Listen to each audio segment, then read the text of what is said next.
हा सत्संग संत रामपालजी महाराजांचा असून मराठी भाषिक भक्त समाजात सहज समजावे म्हणून हिंदी भाषेतून मराठी भाषेत रूपांतरित करण्यात आलेले आहे. आणि आज काल एका भक्ताने कुठल्या पत्रिकेत छापलेला एक कुठल्या भविष्यवक्त्याला बहीण झालीय त्याची एक वाणी इथे देऊन गेला. कारण की आज भक्त तर आमचे पारखी झालेत, विद्वान झालेत, लगेच समजतात की ही वाणी कोणासाठी म्हणतायत. तर ते इथे देऊन गेले. ती काल आम्ही पाहिली आणि आज तुम्हाला त्याची माहिती देतोय. ती कमालीची आहे. ही आहे पत्रिका जी दास आपल्याला दाखवत आहे. त्याने फक्त 2 पानं दिली आहेत त्या भक्ताने, इथल्याच कुठल्या भक्ताला. याच्यात पत्रिकेचं नाव नाहीये, परंतु यात वाणी जी लिहिली आहे ती कमालीची आहे. पहा, यथार्थ आहे. त्यावर मग भक्तांनी त्याला YouTubeवर पण शोधलंय. तिथे जसंच्या तसं मिळालंय. पहा, आता तुम्हाला वाचून दाखवतो. फ्लोरेन्स नावाची भविष्यवक्ता होऊन गेली आहे अमेरिकेमध्ये आणि तिने ह्या दासाबाबत, एका महापुरुषाबाबत, हे तर तुम्हाला वारंवार सांगण्याची गरज नाहीये, कारण ते चांगलं वाटत नाही. तुम्हाला तर माहीतच आहे. सगळी लक्षणं तुम्हाला सांगितली जातील. तिनं म्हटलंय की हे पहा, विश्वप्रसिद्ध भविष्यवक्त्या फ्लोरेन्सने भविष्यवाणी केली की 3रं विश्वयुद्ध हे होणार नाही. ते भारताच्या प्रयत्नांनी टळून जाईल. एका दिव्य महापुरुषाच्या विचारधारेने भारतामध्ये काही आध्यात्मिक लोक सत्तेत येतील. त्या महापुरुषाचे अनुयायी त्यांच्या या नवीन विचारधारेला विश्वामध्ये पसरवतील. भारतच नाही तर पूर्ण विश्वातील लोक त्या विचारधारेनं प्रभावित होतील. भविष्यवक्त्या फ्लोरेन्सची महत्त्वपूर्ण भविष्यवाणी. आता पहा, ही आहे ती. सगळंच दाखवतो. हीच ती बहीण जिचा फोटो आहे. हे चित्र बनवलंय ह्या पत्रिकेमध्ये. ही एक भगिनी खडी आहे या इथं. तिची दृष्टी स्पष्ट दिसत आहे. आता याच्या पुढे आपण अजून वाचूया, ज्याने खूप आनंद होईल. याची आम्ही छायाप्रत काढली आहे आणि काही खुणा करून ठेवल्या आहेत. अक्षरही छान आहे, चांगलं वाचलं जाईल. पाहूया. यातलं जास्त वाचणार नाही, आपल्या कामापुरतं वाचतो. ते आपण 53वर वाचलं होतं. ते आपण 53 पृष्ठ आहे याचं, त्यावर वाचलं होतं. हे इथं 53 पृष्ठ आहे, इथे वाचलं होतं 53 पानावर. आता आपण इथे वाचू 54व्या पानावर. हे 54वं पान. आता पाहूया इथं काय लिहिलंय. प्रथम इथे असं लिहिलं आहे की हिच्या बहुतेक साऱ्या भविष्यवाण्या तिची इराकचे राष्ट्रपती सद्दाम हुसेन यांनी अमेरिकेसोबत युद्ध केलं, धोका उद्भवणार होता, तो टळला वगैरे अशा प्रकारचं.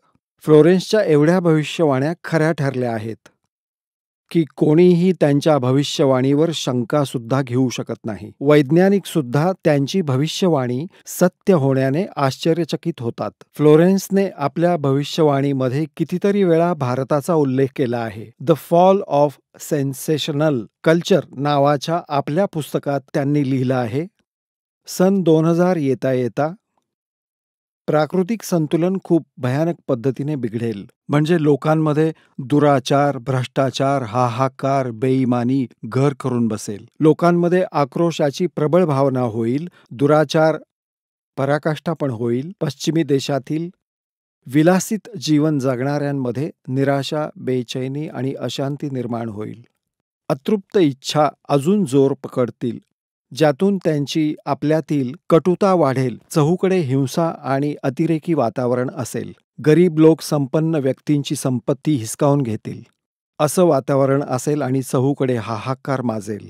आता पहा, आता ही भविष्यवक्ती म्हणत आहे की जर तो संत आला नसता तर अशी दशा भारताची झाली असती की लोक एक दुसऱ्यांना लुटायला लागले असते. आता तिने परत पुढे असं म्हटलं आहे की ह्या संताच्या विचारधारेमुळे ते घातक वातावरण टळून जाईल. पहा, असं वातावरण होईल आणि चहू बाजूला हाहाकार माजेल. असा हाहाकार होईल, परंतु भारतातून निर्माण होणारी एक नवी विचारधारा परंतु भारतातून उठणारी एक नवी विचारधारा या घातकी वातावरणाला समाप्त करेल. ही विचारधारा वैज्ञानिक दृष्टीतून लोकांमध्ये सामंजस्य आणि आपापसातील भाईचारा आणि भाईचाऱ्याचं महत्त्व समजावून देईल. ती हे पण समजावून देईल की धर्म आणि विज्ञान यांच्यात आपसात विरोध नाही आहे. आध्यात्मिकतेची उच्चता आणि भौतिकतेचं पोकळपण सर्वांसमोर उघड करील. आता पुण्यात्म्यांनो, हे तर चला, या भविष्यवक्त्यांचं एवढं तर काम समजून घ्या आपण. जसं परमात्म्याने विधान बनवलं, सूर्य आणि पृथ्वी बनवली, सगळी नक्षत्र बनवली आणि स्वतःच निश्चित केलं की समजा 6:20 सूर्योदय होईल. जर कोणी भूगोल खगोलाचा ज्ञाता मला सांगेल की फलाण्या तारखेला 6:20 सूर्योदय होईल, त्याने नाही सांगितलं तरी त्यावेळी तो होणारच होता, कारण त्या परमात्म्याने निर्धारित सिस्टीम बनवून ठेवलेली आहे. तर यांनी नाही सांगितलं तरी परमात्म्याने आधी बोलूनच ठेवलंय, निर्धारित दिवस ठरवून दिलेला आहे, त्यामुळे ते होणारच होणार आहे हे सांगतायत. तर त्यामुळे आपल्याला अजून गोल्डन चान्स आहे. सर्व पुण्यात्म्यांनी उशीर केला नाही पाहिजे. सगळे महापुरुष परत परत तेच सांगतायत. परमात्म्यांनी सांगितलं, सगळे संत म्हणतायत आणि हे भविष्यवक्ते सुद्धा सांगतायत, जे ह्या देशाशी सुद्धा संबंधित नव्हते. आणि तरीही समजत नसाल तर तुम्ही बालकच आहात, बुद्धिहीन आहात. पहा, आता काय ना की जसं दास आपल्याला खूप वेळा समजावत आहे, प्रत्येक प्रवचनामध्ये जे परमात्म्याने सांगितलंय तेच दास आज परत सांगतोय. अजूनही माझी बरीचशी, बहुतेक जेवढी ही प्रवचनं होतात ती याच आधारावर होतात की आपण काय करीत आहात. तुम्ही इथे अरबपती बनलात, खरबपती बनलात, दुनियेला लुटून लुटून, आणि ते सगळं सोडून गेलात. सर्व सोने की लंका थी व रावण से रणधीरम, एक पलक में राजविराजी जम के पडे जंजीरम. चक्रवर्ती राजा होता, सगळ्या पृथ्वीवरती राज्य करत होता. आज उंदीर बनून एक बीळ खोदून त्यात राहतोय. व्यर्थ आहे सगळं. कहते राम रटत निर्धन भला, टूटी घर की छान व सुंदर महल किस काम के, जा भक्ती नहीं भगवान. तर इथे ते असं सांगू पाहत आहेत की ह्या माता भगिनीने असं सांगितलंय की त्या संताच्या विचारधारेनं आध्यात्मिकतेची उच्चता आणि या भौतिकतेचं पोकळपण उघड होईल. आणि हे होते तुमच्या समक्ष, आणि सगळ्यांची आत्मा मानतीये याला की खरंच हे असं आहे. पहा, हे म्हणतायत की आध्यात्मिकतेची उच्चता आणि भौतिकतेचं पोकळपण सर्वांसमोर उघड करेल. मध्यम वर्ग त्या विचारधारेनं खूप प्रभावित होईल. तुम्ही या ठिकाणी जेवढे आला आहात, तुम्ही सर्वच्या सर्व मध्यमवर्गीय आहात, सगळेच. आणि पहा आता कसे प्रभावित होत आहात, कसे मानत आहात की दासाने जे बोलले ते फायनल आहे. ना कोणाला काही घेणं आहे ना देणं आहे. विवाह साध्या पद्धतीने करायचा आहे. आपण विवाहावर एवढा खर्च करतो आणि पुढे न जाणे किती कर्जाचा भार आपण वाहतो. जेव्हा ब्रह्मा विष्णू महेशचा विवाह केला होता दुर्गाने, ना कोणी वऱ्हाड होतं ना वराती, ना कोणी जिलब्या बनवणारा होता, ना कोणी डीजे वाजवणारा होता. सरळ सरळ सांगितलं की हे घे बाबा, ब्रह्मा ही तुझी पत्नी सावित्री, आपलं घर थाट बेटा. लक्ष्मीला दिलं विष्णूला आणि सांगितलं की जा तुझं घर थाट. आणि शंकरजींना पार्वती दिली आणि म्हणाले जा, झाला विवाह. आणि बाकीच्या ह्या सगळ्या गोष्टी बेमतलब आहेत ज्या आपण करतो. आपल्या डोक्यावर कर्जाचा भार वाढवून ठेवतो आणि या सोहळ्यात फुकट आणि व्यर्थ लुटले जातो. आता पहा, पोकळपण सर्वांसमोर उघड करेल. मध्यम वर्ग त्या विचारधारेनं खूप प्रभावित होईल. हा वर्ग समाजातील सर्व वर्गांना चांगल्या समाज निर्मितीसाठी उत्प्रेरित करेल. ही विचारधारा संपूर्ण विश्वात चमत्कारी परिवर्तन आणेल. मला आपल्या 6व्या अतींद्रिय शक्तीतून हे जाणवत आहे की ह्या विचारधारेला जन्म देणारा एक महान संत भारतात जन्मला आहे.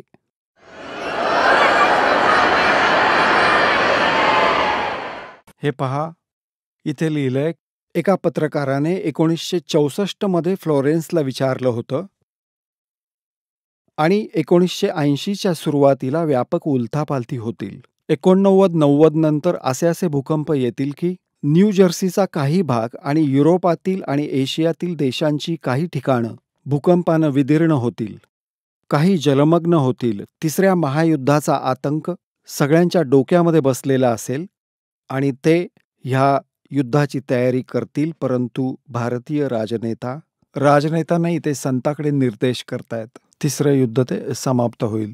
1964 पर्यंत ती जिवंत होती. 1964 मध्ये तर ती तरुण होती. 10, 20, 30 वर्ष ती अजून जिवंत राहिली आणि आपले विचार सगळ्यांना सांगत राहिली. तिने त्यावेळीही सांगितलं होतं, 1964 मध्येही सांगितलं होतं की त्याचा जन्म झालेला आहे आणि तिला भविष्यदृष्टीतून दासाची आज वर्तमानातील जी स्थिती आहे तीही दिसत होती. हे पहा, मला आपल्या 6व्या अतींद्रिय शक्तीतून म्हणजे अंतर्प्रेरित शक्तीतून हे जाणवत आहे की ह्या विचारधारेला जन्म देणाऱ्या त्या महान संताने भारतात जन्म घेतलेला आहे. त्या संताच्या ओजस्वी व्यक्तिमत्वाचा प्रभाव सगळ्यांना चमत्कृत करेल. त्याची विचारधारा अध्यात्मच्या कमी होत जाणाऱ्या प्रभावाला पुन्हा नवी स्फूर्ती देईल. चहूकडे आध्यात्मिक वातावरण होईल. दास परत सांगतोय की जर परमात्मा ह्या दासच्या माध्यमातून परत आपली यथार्थ भक्ती प्रारंभ नाही केली तर येणाऱ्या 50 वर्षांनंतर हिंदुस्तान में कोई राम कहनिया नहीं पाओ, ऐसी हाहाकार मच जाती है. की यात हेच म्हटलं आहे की परत खाली जात चाललेल्या आध्यात्मिक क्षेत्राला हा पुन्हा उभारी देईल, असा याचा भावार्थ आहे. त्या संताच्या ओजस्वी व्यक्तिमत्वाचा प्रभाव सगळ्यांना चमत्कृत करेल. त्याची विचारधारा अध्यात्मच्या कमी होत जाणाऱ्या प्रभावाला पुन्हा नवी स्फूर्ती देईल. चहूकडे आध्यात्मिक वातावरण होईल. संताच्या विचारधारेनं प्रभावित झालेले लोक विश्वाच्या कल्याणासाठी पश्चिम दिशेकडे निघतील. हळूहळू एशिया, युरोप, अमेरिका यांच्यावर पूर्णपणे प्रभाव पाडतील. त्या संताच्या विचारधारेने पूर्ण विश्व प्रभावित होईल. त्यांच्या पावलावर पाऊल ठेवतील. पाश्चिमात्य देशातील लोक त्यांना पाश्चिमात्य देशातील लोक अमेरिका, इंग्लंड इत्यादी त्यांना ईसा, मुसलमान त्यांना एक सच्चा रहनुमा आणि आशियातील लोक त्यांना देवाचे अवतार मानतील. त्या महान संताच्या विचारधारेनं बौद्धिक क्रांती होईल. बौद्धिक म्हणजे चांगली, बुद्धिमान लोक त्याच्या सोबत असतील. पहा, बुद्धिजीवी लोकांची विचार पद्धती बदलेल. जे हे इंग्रजी जाणणारे मोठमोठे अधिकारी आहेत यांना देखील विचार करावा लागेल की तुम्ही करताय काय आणि करायला काय पाहिजे होतं. बुद्धिजीवी लोकांची विचार पद्धती बदलेल. त्यांच्यात ईश्वराबद्दल श्रद्धा आणि विश्वास याचे कोंब फुटतील. फ्लोरेन्सच्या मते त्या संताने भारतात जन्म घेतलेला आहे. ती ह्या संतावर खूप प्रभावित होती. आपलं एक दुसरं पुस्तक golden light of new era यातही तिने लिहिलंय की जेव्हा मी ध्यानस्थ बसते तेव्हा नेहमीच एका संताला पाहते. गौरवर्णीय म्हणजे गौरवर्णीय. त्या संताच्या ललाटावर एक वेगळंच तेज असतं. त्यांच्या ललाटावर आकाशातून एका नक्षत्राच्या प्रकाशाची किरणे निरंतर वर्षाव करत राहतात. आता पुण्यात्म्यानो, आता पहा, ही अशा प्रकारे येते ही किरणशलाका. जशी परमात्मा बसलेत सतलोकात, तिथून ह्या दासाच्या वरती ही आपली अशी किरणशलाका सोडली आहे. इथून आकाशातून येतीये आणि दासावरती परमात्म्याची शक्ती निरंतर बरसत आहे. त्यातूनच पुढे आपल्याला कनेक्शन दिलं जातंय. आता त्यालाच ही भगिनी म्हणत आहे फ्लॉरेन्स, आपल्या दिव्य दृष्टीने पाहून की त्याच्या वर मस्तकावर म्हणजे त्याच्या डोक्यावर वरून आकाशातून नक्षत्रातून एक लाईट निरंतर येतो आहे जो त्याच्या मस्तकावर बरसतो आहे आणि तीच शक्ती पुढे आपल्यामध्ये जात आहे. पहा, जेव्हा मी ध्यानस्थ बसते तेव्हा नेहमीच एका संताला पाहते. गौरवर्णीय. आता पहा, इथं थोडंसं लिहायचं विसरले. फिर इन भक्तों ने अपना ने एक बुक इसने बताई है, देखिएगा. एक दुसरं पुस्तक golden light of new era हे एक पुस्तक आहे. ह्या पुस्तकाच्या आधाराने भक्तांनी एका वेबसाईटवरून हे घेतलं आहे. एका वेबसाईटवरून ही इंग्रजीमध्ये आहे तिची वाणी. ती अशा प्रकारे ही पहा. हेच आहे. I can clearly visualise a golden era divine. ती म्हणते मी पाहत असते. हे पहा, ह्या इथे आहे, जे हिंदी तिने केलंय ते इथे आहे. When I enter great flights of meditation, I visualise, मी पाहते. ही काय म्हणते भगिनी, की जेव्हा मी ध्यानाच्या गहन उंचीला स्पर्श करते, म्हणजे जेव्हा मी वरती उड्डाण करत असते ध्यानामध्ये, तेव्हा मी काय पाहते बघूया. When I enter great flights of meditation, I visualise such a great sant who is fair skinned. Fair skinned म्हणजे गोऱ्या वर्णाचा, गौर वर्णाचा, विथ व्हाईट हेअर, त्याचे केस सफेद असतील, and without a beard and moustache, तो बिना दाढी मिशीचा असेल.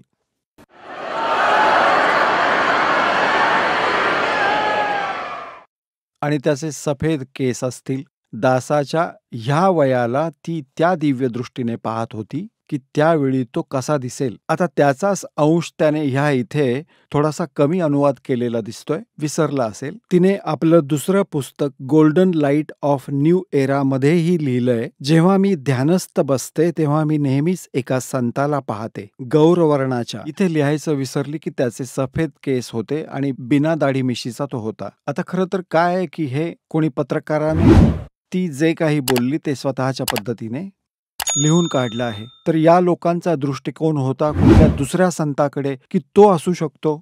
यात लिहिलं आहे की श्रीराम शर्मा असू शकतो या इंग्रजी पत्रकात. जसं की गीतेचं मूळ तर खरं आहे, मूळ पाठ गीतेचा अनुवादकर्त्यांनी आपल्या पद्धतीने श्रीकृष्णावरती टाकलं की श्रीकृष्ण सांगतोय गीता. तर हे लोक असं इथे माहिती असून सोडलं की त्याचे सफेद केस असतील आणि बिन दाढी मिशीचा असेल, म्हणून या इथे असं सोडून दिलं. त्या इंग्लिश पत्रकात मात्र अगदी स्पष्ट लिहिलंय. ती तिने स्वतः सांगितलेली भविष्यवाणी आहे स्वतःच्या भाषेत. या इथे पहा, जेव्हा मी ध्यानस्थ बसते तेव्हा नेहमीच मी एका संताला पाहते, गौरवर्णाच्या. त्या संताच्या ललाटावर एक वेगळंच तेज दिसतं. त्याच्या मस्तकावर, ललाटावर आकाशातून एका नक्षत्राची प्रकाशकिरणे निरंतर बरसत राहतात. मी पाहते की तो संत आपली कल्याणकारी विचारधारा आणि आपले सच्चरित्र प्रबळ अनुयायांच्या शक्तीने संपूर्ण विश्वात नव्या ज्ञानाचा प्रकाश फैलावत आहे. आपण पाहत आहात, बंदी छोडची मुलं कुठं कुठं जाऊन, कुठपर्यंत जाऊन, दूर दूर जाऊन आज प्रचार करतायत परमेश्वराच्या ज्ञानाचा. तो संत आपली कल्याणकारी विचारधारा आणि आपले सच्चरित्र प्रबळ अनुयायांच्या शक्तीने संपूर्ण विश्वात एक नवा ज्ञान पसरवत आहे. ते संत आपली शक्ती निरंतर वाढवत आहेत. त्यांच्यात इतकी शक्ती आहे की ते प्राकृतिक परिवर्तन सुद्धा करू शकतात.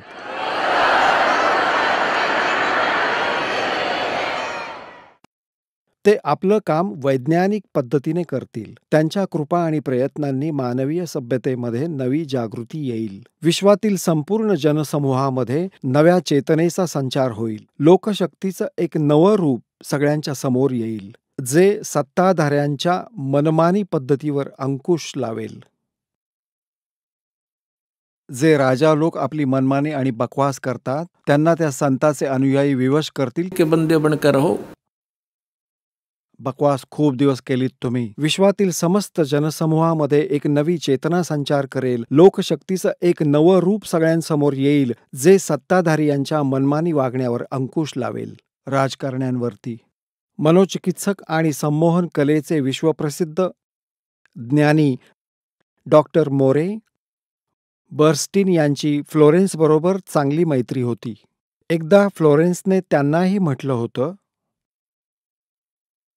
त्यांनाही म्हणाले होते की डॉक्टर, ती वेळ खूप वेगाने जवळ येत आहे जेव्हा सत्तालोलूप राजनेत्यांची अपेक्षा आपल्यासारख्या समाजसेवकांच्या गोष्टी समाज अधिक लक्ष देऊन ऐकेल. 21वे शतक येता येता एक नवी विचारधारा संपूर्ण विश्वाला प्रभावित करेल. प्रत्येक राष्ट्रात सच्चरित्र, धार्मिक लोकांचं संघटन लोकांच्या डोक्यात बसलेल्या चुकीच्या मान्यतांना बदलेल. ही विचारधारा भारतातून प्रस्फुटित होईल, भारतातून निघेल आणि विश्वातील सर्व देशांमध्ये पसरेल. मी त्या पवित्र स्थानावर मी त्या पवित्र स्थानावर एका प्रचंड तपस्व्याला पाहत आहे, ज्याचं तेज खूप वेगाने पसरत आहे. मनुष्यातील निद्रिस्त देवत्वाला जागवण्यासाठी आणि पृथ्वीवर स्वर्ग बनवण्यासाठी हा संत दिवसरात्र प्रयत्न करीत आहे. एका पत्रकाराने 1964 मध्ये फ्लोरेन्सला विचारलं होतं की काय ती विश्वाचं भविष्य सांगू शकते. फ्लोरेन्सने याबाबत उत्तरात म्हटलं होतं की 1980 मध्ये हे होईल, 1980 मध्ये हे होईल, 1990 मध्ये, असं सगळं तिने सांगितलं होतं. पुढे काय म्हटलंय? तिसरं विश्वयुद्ध सुरू होईपर्यंत भारताच्या शासनाची सत्ता, ती म्हणतीये की विश्वयुद्धाचा आतंक सगळ्यांच्या डोक्यामध्ये बसून राहील आणि भारतीय राजनेता आपला प्रभाव आणि बुद्धीने तिसरं विश्वयुद्ध टाळण्यात यशस्वी होतील. तिसरं विश्वयुद्ध सुरू होईपर्यंत भारताच्या शासनाची सत्ता आध्यात्मिक वृत्तीच्या लोकांच्या हातात असेल, म्हणून त्यांच्या प्रभावाने विश्वयुद्ध टळेल. ते शासक एका महान संताच्या ओजस्वी आणि क्रांतिकारी विचारधारेनं प्रभावित होतील. ते त्या संताच्या प्रती अशा प्रकारे समर्पित होतील जसे वॉशिंग्टन स्वतंत्रता आणि मानवतेच्या प्रती समर्पित होते. न्यू जर्सीमध्ये राहणारी, न्यू जर्सी एक शहर आहे अमेरिकेत, न्यू जर्सीमध्ये राहणारी फ्लोरेन्स खरंच एक विलक्षण महिला होती. एकदा नेबेल नावाच्या एका व्यक्तीने, यात पत्रकाराला असं सांगायचं आहे की असं दाखवतो आहे की एक पत्रकार होता अमेरिकेचा आणि तो तिची मुलाखत घेत होता आणि ती मुलाखत टीव्हीवर चालू होती, डायरेक्ट लाईव्ह. तर तो विचारत होता की तुम्ही एका संताच्या बाबतीत तर खूप काही सांगताय, पण माझ्या बाबतीत काही सांगा ना. हे प्रकरण एवढंच आहे, त्याला न वाचताही मी तुम्हाला पटकन सांगून टाकतो म्हणजे वेळ जाणार नाही. तर फ्लोरेन्स म्हणाली की तुझ्याविषयी सांगू. त्याचा उजवा हात घेतला आणि म्हणाली की तुम्ही जे आहात कुठल्या दुसऱ्या राज्यात सुद्धा प्रचार प्रसार कराल.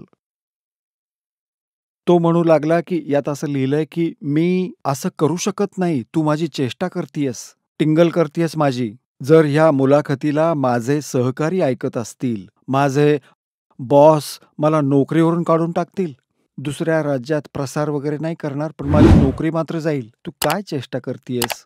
त्याच वेळी माझ्या मुख्य कार्यालयातून मला फोन आला. तो माझ्यासाठीच होता. मी उचलला. माझा बॉस बोलत होता की तू घेत असलेली मुलाखत मी पाहतोय. मी हैराण झालोय. आम्ही निश्चय केलाय, तुला न्यूयॉर्कमध्ये प्रचार प्रसारासाठी पाठवायचंय. उद्याच ते जाहीर करून टाकू. फायनल झालंय.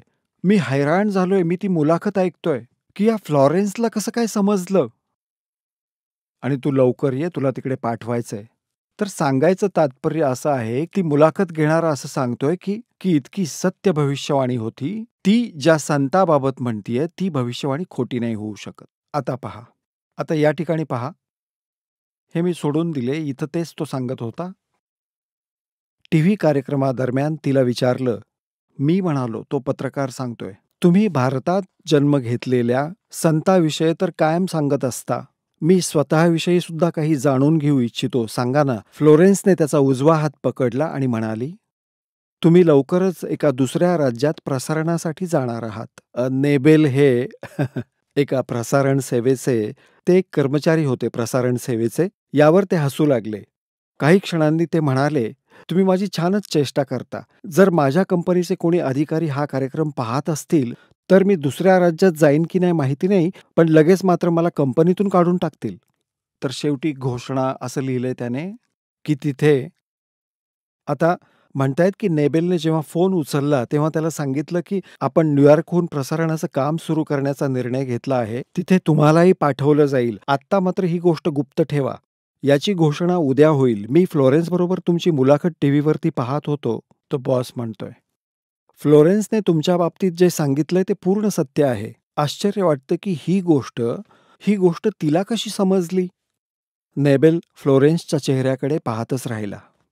आता त्या तरुणीमध्ये इतकी सत्य भविष्यवाणी ती सिद्ध केली याने आणि तिनेच या संताविषयी सांगितलंय. आता पुढे पाहूया. काही पत्रकारांनी त्यांना एकदा विचारलं होतं की ती भविष्याला कसं पाहते आणि गायब व्यक्ती आणि वस्तूंचा पत्ता तिला कसा लागतो. तर फ्लोरेन्सने सांगितलं, मला स्वतःलाच माहिती नाही की हे सगळं कसं घडतं. मी भविष्याच्या बाबतीत एक अतिशय महत्वाची गोष्ट सांगत आहे. परत परत सांगत होती ती की 20व्या शतकाच्या अखेरी भारतवर्षातून 1997च्या आसपास एक प्रकाश निघेल. हा प्रकाश संपूर्ण दुनियेला त्या दैवी शक्तींबाबत जाणकारी देईल जी आत्तापर्यंत आपल्या सगळ्यांना एक रहस्य बनून राहिली होती. एका दिव्य महापुरुषाद्वारे हा प्रकाश संपूर्ण विश्वात पसरेल. तो सगळ्यांना सत्मार्गावर चालण्याची प्रेरणा देईल.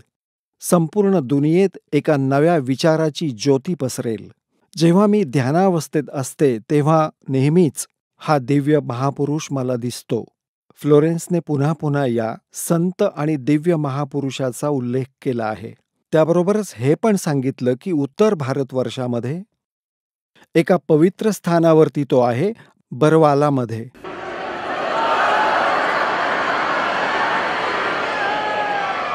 हे पुण्यात्म्यांनो, आता समजदाराला इशारा पुरेसा असतो.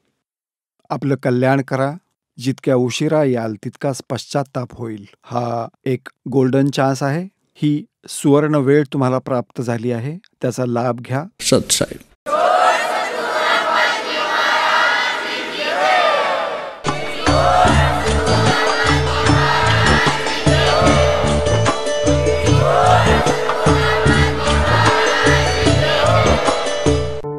आपण ऐकत होता जगद्गुरु तत्वदर्शी संत रामपालजी महाराजांचे मंगल प्रवचन.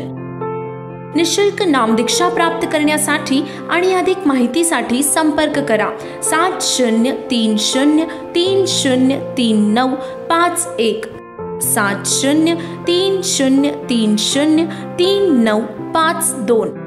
आमची वेबसाईट आहे www.jagadgururampalji.org. सर्व पवित्र धर्मांच्या पवित्र शास्त्रांवर आधारित प्रमाणित अनमोल पुस्तक ज्ञानगंगा किंवा जगण्याचा मार्ग यापैकी कोणतेही एक पुस्तक निशुल्क मागविण्यासाठी आम्हाला आपले पूर्ण नाव, पूर्ण पत्ता, पिनकोड सहित आणि फोन नंबर लिहून 7030303951 7030303952 या नंबरावर SMS करू शकता किंवा आम्हाला 7030303950 या नंबरावर WhatsApp देखील करू शकता.